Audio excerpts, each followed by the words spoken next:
Welcome. You're listening to the Do Video Podcast. Today is Wednesday, January 27th, 2021, and it's the day to celebrate chocolate cake. Now, embrace your host, Zoe Wood, the video confidence coach.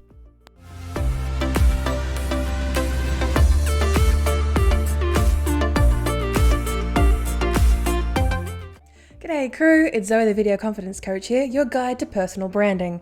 And today is going to be, it's going to be more on the story rant time side than most of our other videos, which are useful tools, tricks, and helpful tutorials for you to build up your personal brand for those who are new to us.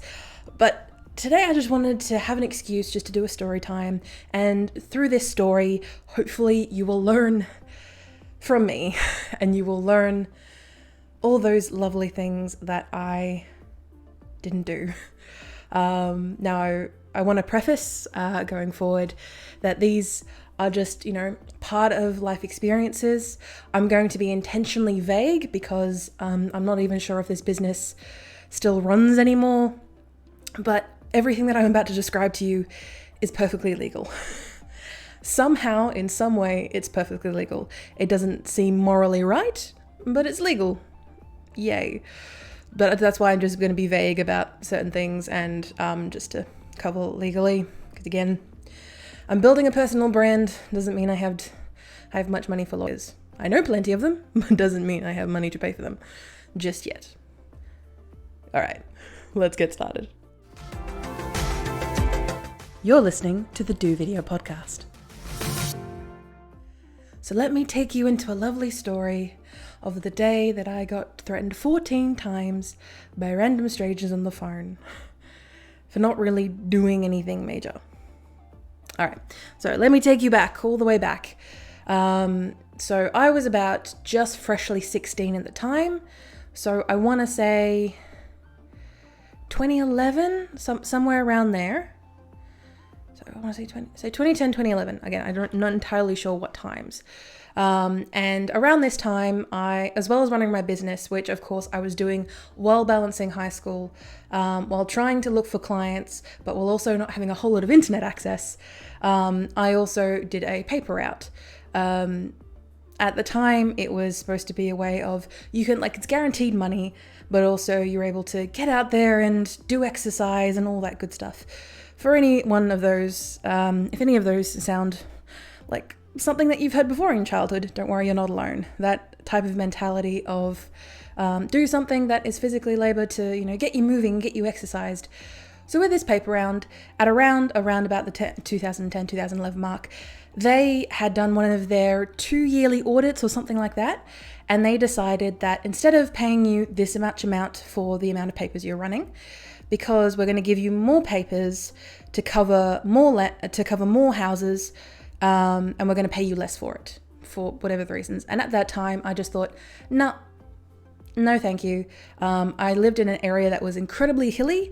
Like most of our hills were at least at I don't want to say a full 45 degrees, but they were pretty, almost vertical. And I had to push an entire makeshift cart that I made from an old pram to haul all my newspapers. Because at the time, being 15 or 16, I think I only just got my learner's license,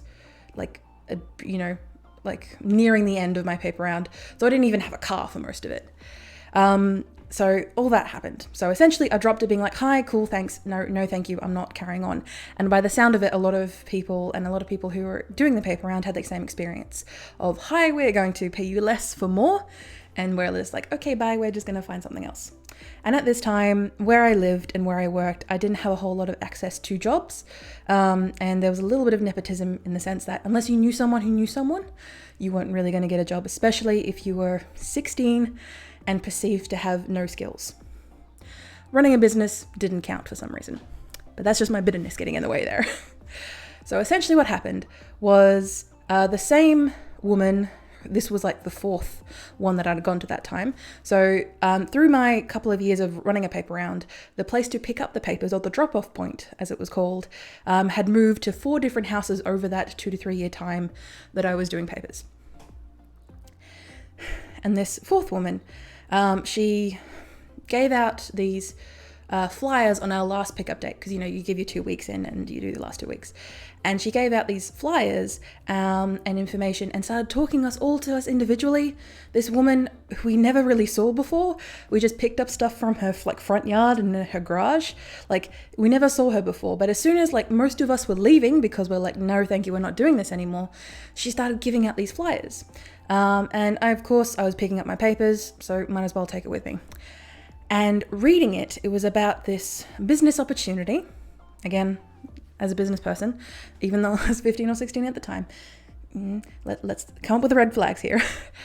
And it was about delivering booklets for home shopping. So I said, that makes sense. My grandmother does it. It's something that I haven't heard before. And going through this, and there was on the flyer, I did a little bit of internet research while I was at school, and it seemed fairly legit. The only thing was, there's many red flags coming up, but one of the major red flags was there was no clear money. There was no clear indication of this is how much money you would get per 100, per 1,000, booklets. There was no guaranteed return on investment, which at the time I didn't realize, because I'm just like, it's just like the paper round. It's just going to convert the same. No, it is not, younger Zoe, but here we are. And one of their major touting factors was, this is perfect for stay-at-home mums who want to exercise. And that was their main sticking point. And again, that should have been a red flag for me, because one, I wasn't that, but two, if their main focus, and especially since last couple of years, I've gotten into the anti-MLM community. So that for those who aren't aware, it is multi-level marketing schemes. So essentially these are pyramid schemes that are legal, quote unquote legal, that essentially what you do is, instead of making money by selling products or services, you make money in the company by recruiting people under you. And that's essentially how the pyramid works. Now, of course, there's a lot of people out there, and I communicate with a lot of people who are in these MLMs, and I have nothing against the individual. I have all the gripe against the, big people at the top who, make a whole bunch of money for just being the first ones into this very shitty company. And there's a plenty of them out there in the world. But back to what we were talking about. So that should have been a red flag to me, that this, as well as not telling me how much I'd actually make, and I think down the bottom in the fine print, it was talking about a commission. It was discussing about who this was perfect for. Perfect for stay-at-home mums who want exercise. Essentially, people who you don't believe are doing, who you believe. Now, I'm not saying you or I'm saying the people who have created this business believe that these stay-at-home mums or stay-at-home dads, of course, stay-at-home dads weren't even thought of in the situation, didn't have anything better to do with their time. Or they needed more exercise. If stay-at-home mums, want exercise, they will go and get exercise. It infuriates me now because I know so much now. All right. And we're already almost 10 minutes in here and haven't even got to the point. So, as we were going along, and I thought, okay, this is just going to be me converting my skills from newspaper to here. It doesn't seem like it's going to be that much. So I called up the woman at the drop-off point, who I'd never actually met previous to that week, and said, hi, my name's Zoe. I did the paper round for a couple of years, and I'm interested in this thing. And she's like, cool, here are the dates, here are the times, come here. I just need you to sign a contract before you go. Again, keeping in mind that at the time I was 15 or 16. I was not, it wasn't, and also, and as soon as she said that, and again, I had a little bit of, and I worked a little bit around it, because at that time I started my business when I was quite young, so I had to get my parents, whether they liked it or not, to sign almost everything, because I wasn't legally an adult yet. Even though I could do anything and everything, I wasn't legally allowed to do it, so I'm like, okay, cool. So I told her, hi, I'm 16, right? Don't my parents need to sign? And this was another big red flag that I should have seen at the time. Oh no, there's, and I can't remember exactly what excuse she gave me, but it was something to brush off, and I just went, okay, it's your thing, you know what to do. And again, that should have been a big red flag to me. So then, as I, went to the usual spot, again, we knew where it was, we picked it up. Picking up the booklets, they were all in these plastic little sheath bags, and these books were like a good 2 centimeters thick. And I was like, okay. And as she was there, she also had the newspapers that I used to be doing, but she paid a lot of attention to me. And what she was doing was she was explaining, okay, look, you've got these, you've got this thick booklet. So you've got 350 of these booklets. Okay, so that was around about the amount of papers I was doing. And here's the, area that you're covering, essentially the same that I was covering with the newspapers. And then she went through the list and she says, so you have to give your information on all of these slips that have to go into these bags. So you have to provide your name, contact, phone number, and I think something like an address. And again, at the time, that should have been a big red flag to me of, one, this information that I'm giving out. Again, I am a 16-year-old. I am under the legal age. I'm giving out my phone number and my address to strangers in these little booklet things. So I was like, okay, cool. But again, I went with it because I'm like, at that time, there was, of course, there was the knowledge of stranger danger. But at this time, I was taking this information from a woman who seemed to know what she was doing. I'm like, okay, cool. So I went through it. And as you can probably imagine, signing your name, phone number, and address on 350 plus slips took a very long time. And she said, oh, I've purchased and I've invested in a stamp for mine. And she showed me an example of it. And again, this is my first time trying it. You expect me to have a stamp? So cool. So me and a friend at the time, we spent an afternoon just writing all the information down. And that took a really long time because, again, you're handwriting all these details. Okay, so then came the day. So I went out, put the booklets out. So you were explicitly told in the instructions to ignore the no junk mail sign. At the time, I should have seen that as a red flag. But again, it's a very big thing. And she did mention off the cuff before I left that, hey, this area we haven't distributed for a couple of months, so we just need you to give the booklet to everyone, and then from there you can see who wants it and who doesn't. I'm like, okay, cool. And then it was explicitly told in the instructions and in the contract to ignore the no junk mail signs that were on people's letterboxes. And now someone who does have that on their letterbox, I can understand the frustration. But what's going to come next, you're probably going to be a little bit shocked by. Or you might already know because I may have put this in the title of the video, on the title of the podcast, I should say. But let's get on to that, shall we? Do Video Podcast. So, essentially, this was done on, say, a Friday night, as per instructed. I delivered all the booklets, put it in the mailboxes, put it on people's door. No. I distinctly remember now. It wasn't in mailboxes. I had to put them on people's front doors. Yeah, that was what I was instructed. And then I did this, for this very large area, done, sat back, and just chilled. Then the next day was a Saturday, and I got up early, caught the bus. And I believe this was also on the school holidays, so it was Saturday school holidays, and I was spending the day with a friend who had received some pretty bad health news. So essentially, a couple of days before, this was a very good friend at the time, she'd received some, obviously I'm not going to say it, but some pretty bad health news that, was pretty impactful. So I said, look, let's just go out, let's, sit in the park. It's going to be a good day on Saturday. We'll just sit and talk and relax. And so there we are, sitting in this, in the Johnson Park in Geelong. We're just sitting there talking. And as we were talking, and as I was listening there, doing my best just to listen to her and be there for her, because it's a pretty stressful time for her, I kept getting these phone calls. And the first ones I just ignored because I was like, no, I'm focusing on my friend.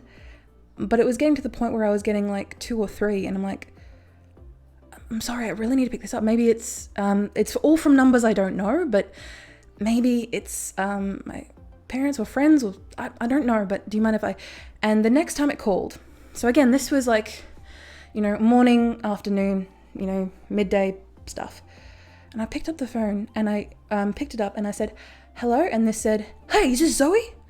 And I just said, yes, can I help you? So again, putting on my business voice, because at the time I was reaching out to clients, but I didn't actively pursue anything, because again, I was in high school trying to do high school things as well as doing all these other things. And the reason this is a little bit difficult to say, because again, I do not want to swear as much as I probably do on my podcast or on my videos, but you can just hear this full-grown male voice screaming at me through the phone about how this booklet was on the front door and all these things. And it was just screaming. At the time, I was just like, a 15, 16-year-old. And I remember at the time, this was like back in the day when I had a Nokia. So I had like this like indestructible little Nokia brick. And I just remember just not being able to get a word in, because all this large male voice was saying was just screaming at me at how I was a pathetic human being, of how terrible I was, of how I should never have done this, and all these things, all for a booklet that was on your front door. And again, I completely understand now that I am older and I've had this experience, and having people drop things on your front door is kind of scary, but also just really off-putting, especially if they're trying to sell you something. But I was instructed to do this. I was instructed by people at the time that I trusted. And again, I'm not making any excuses, because I'm the one that decided to take on this job. Well, at the time I thought it was a job.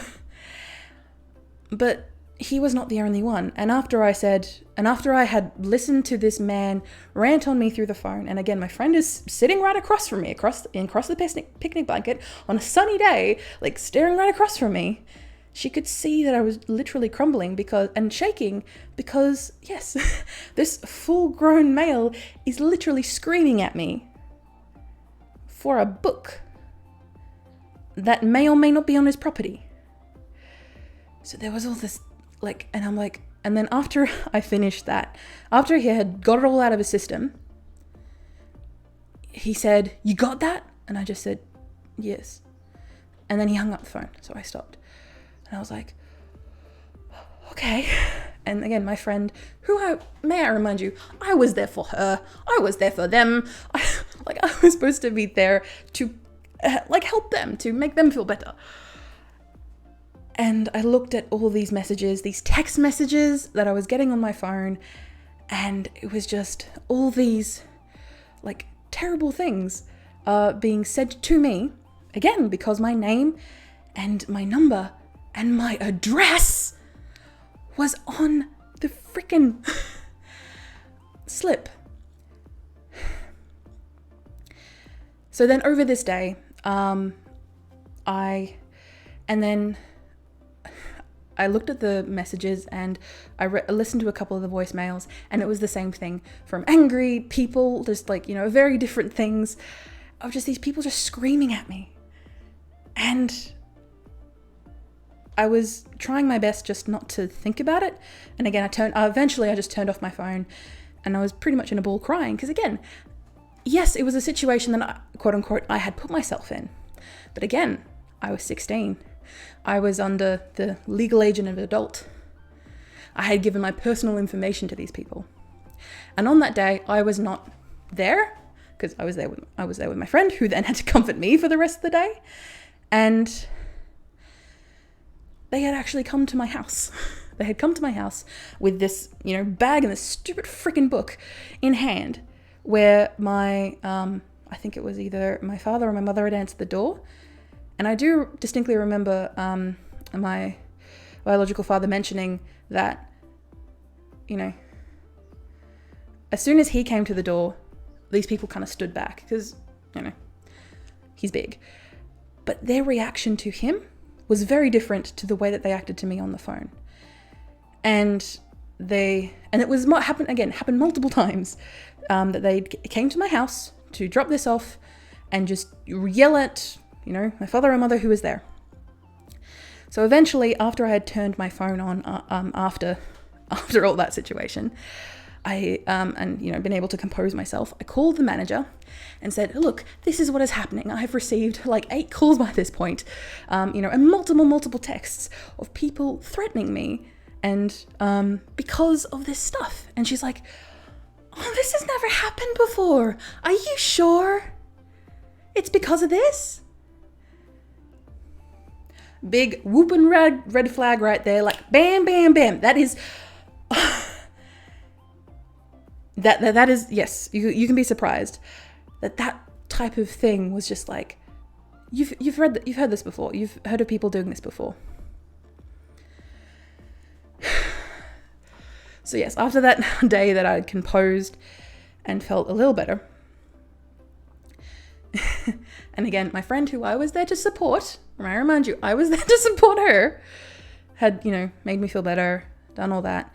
And even, I was pretty much shaking by the end of the day. And my parents had called me as well. So I got back to them straight away and they're like, what the hell is going on? What did you do? And I said, this is what happened. You drove me to this place. I told you about it and you said it was fine. Again, I didn't really run much past my parents. But again, with their all wisdom, they said it was fine. But I still had to go and finish the job, despite everything that had happened. And I made it clear to that manager on the phone call, well then, this is not what I want. I don't want a job where I am being called and threatened and people know where I live for whatever money that is. Cool. Fun. So then the next day, and I wasn't even in the right mind to catch a bus back home. So my friend's parents were nice enough to take me back home. And there was that shakiness. But again, I had to go out and do it. So then the next day, or it was that evening, I can't remember exactly, but I had to go out and collect these booklets because they would have information written on the docket. And then I would go back to the ones that had the information on the docket for me to collect the money and what have you. So then that was the process. So I was already feeling quite on edge because again, I had been threatened by multiple people. Multiple people I had been threatened. And I went and picked up the booklets and there was like two that actually filled the information out. There was about 6 or 7 of them with profanities written on the dockets. Again, written threats on them in Sharpie marker or what have you, saying about me and what have you. And again, because they can put a name to it, that's where they focus their anger and vitriol. And through all the, verbal threats that I had heard, it wasn't the first time that they'd done that. Like, as she said, we hadn't touched this, delivery area in, a couple of months. Turns out it was only a month and a half ago than the last person did it, and they got the same thing, turns out. Okay, so then went the same area, picked everything up, being extra cautious, because again, these people, and I don't know who they are or where they came from, because I didn't exactly know, they just had my details, and I was quite scared, that they were going to attack me because of the amount of hate and vitriol that I had been given that day, given the previous day. So then I picked everything up, looked at everything, and I was like, okay, cool. Out of all these things that I'd managed to pick up, I had 2 dockets. So then I followed up, I think it was either the next day I followed up with these dockets and the first one didn't answer. And they actually had the pickup times written on there, that's preferable to them. So I did it, that person didn't pick up, so I just didn't bother with it. Second one, again, was this really nice couple. And they, welcomed me in and just said, hey, just, wait in the foyer and I'll go get the money for you. This nice couple. And again, I was panicking a bit because again, out of everything that's happened so far, how do I know that these people are just the same angry people? They just, which is, highly unsafe, more than it already was. So then I was there, I picked up the money, however much money it was. I think it was like $25 or something ridiculous like that. And then I got it and then cool. And then I went back to the drop-off spot or what have you and handed back over the information. Keeping in mind that all the booklets I had picked up in these plastic bags that either weren't touched or people, written profanities or whatever, I had to recycle in our own family recycling bin, which is, I feel like, is more than anything. And you know what the best bit hasn't even yet to come yet. I haven't even told you how much I eventually actually made from that. And after the sponsor spot, I'll tell you how much I made. Sponsored spot. If you are enjoying my lovely rant so far and experiencing or feeling any of the feels from this, or if you have had this experience in your past, feel free to reach out to me on my DMs on Instagram or on Facebook or whatever suits you. Feel free to reach out to me. Not in a salesy way, just in a camaraderie way. If you've ever had this experience yourself, feel free, because there's been a few people I've come across in my real life that have had this sort of experience, but not to the extent that I had. And if you have enjoyed so far, if you've listened or watched me so far, feel free to subscribe to the Do Video podcast, where we have 3 episodes a week, revolving around everything about building your personal brand, about building your business, and all those good things. So let's get on to the fun bit, shall we? You're listening to the Do Video podcast. Okay, are you ready? Okay, so I'm going to ask you below, so a little bit of action for you, either if you're watching this on YouTube, or if you're watching this on my website, or if you're just listening to this on your podcaster, why don't you, go to the comments below on your podcaster catcher of choice, or even just, go to social media where our post is. And I want you to comment below on how much I managed to make for the 9+ hours of work. So again, keeping in mind that I had to also pick up and drop off the booklets, both in the area of physically doing it by hand, as well as going by a car to pick and drop them off. Sorry, pick up the booklets and then drop off the money.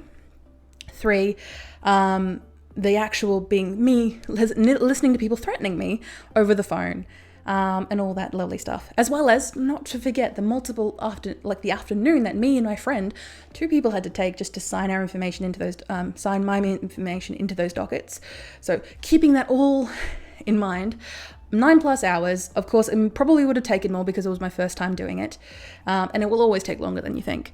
But I'm imagining around 9 hours, give or take. I want you to comment how much money you think I made. For all of that. All of that. Drumroll. $6.03. That's right, you heard it. $6.03 for over 9 hours plus work, being threatened 14 times by multiple people. All of this physical labor and emotional labor, not to mind you, for a commission of $6.03.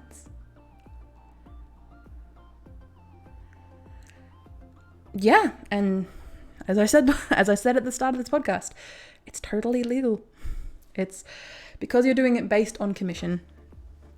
And the idea being that, this idea that, you get extra stuff on commission.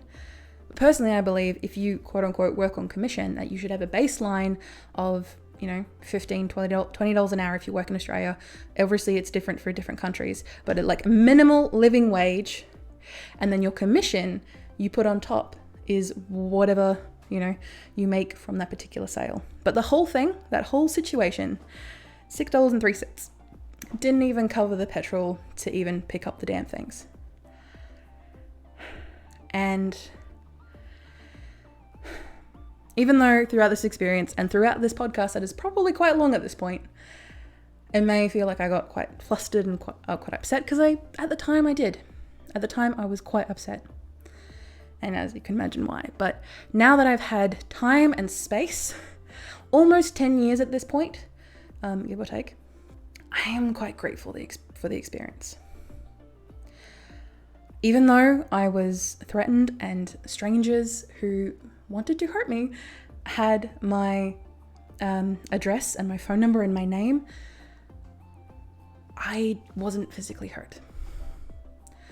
I was put in a lot of danger by this company, but nothing else come out from that. After people had their go at me, I had a few more calls following those weeks, but I don't really count those, mainly because I'd already given up the job. And from that, for I think the following 6 months after that incident, I didn't pick up any phone call that was not already in my contacts. And even if I did listen to that message afterwards, if I heard a hint of aggression whatsoever, I just deleted the message and just went on my day.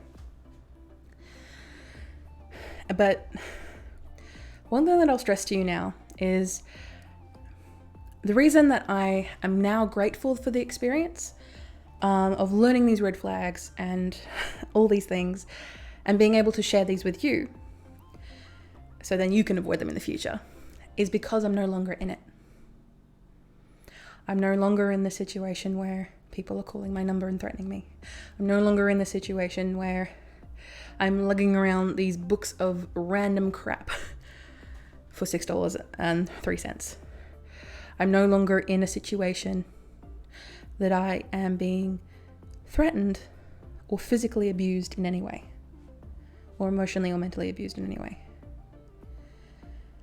I am grateful now that I am outside of that. It's hard to be grateful and optimistic when you're in it. But that's the thing that I want for you to keep in mind when you work with your clients or when you work with people who are either going through a situation that you are in, that you are training people to overcome, or if people are going through their own situation and just experiencing that for the first time. Be gracious, be grateful, and be optimistic. Be there to provide support and help, and understand that you've been in there in the past. So as I mentioned before, that if you have ever had this experience yourself and you need someone to talk to, feel free to reach out to me. I know it's not inherently personal branding and Zoe talking about all that stuff. I know it's not inherently that, but I understand where you're coming from.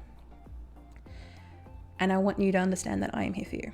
So feel free to reach out to me on any of my contacts, either in the description below or on any of my social medias, and we can have a chat about how that was bullcrap, but how we have moved past it. And if you are currently in this experience right now, you can get past it. Yes, I was in a privileged position to be able to drop that and be able to live off the savings that I made previously in my newspaper round. Wasn't much, didn't get me far, but I was able to then use that time and effort that I would have spent on that to go canvassing in, industrial areas for people who needed videography services. I was able to use that time and energy effectively for something that, yes, wasn't a paycheck that I could depend upon, but it was something that I wasn't being threatened with. It was something that I was giving out my contact information, but not my address. And that's something that I want to remind you, that if you feel like there are red flags, Google it. Use the World Wide Web, more than I had access to be able to see if other people have had the same experience as you. And if you need to stay away from them. Before we end the podcast, I would like to acknowledge and pay respects to the Wadawurrung people of the Kulin Nation, the traditional custodians and owners of the land on which I produce this podcast. I pay my respects to their elders, past, present, and emerging. I stand with the traditional custodians of these lands in working towards a more equal future. Aboriginal and Torres Strait Islander people continue to face discrimination and disadvantage due to our country's colonial past. I stand with them in their fight against injustice.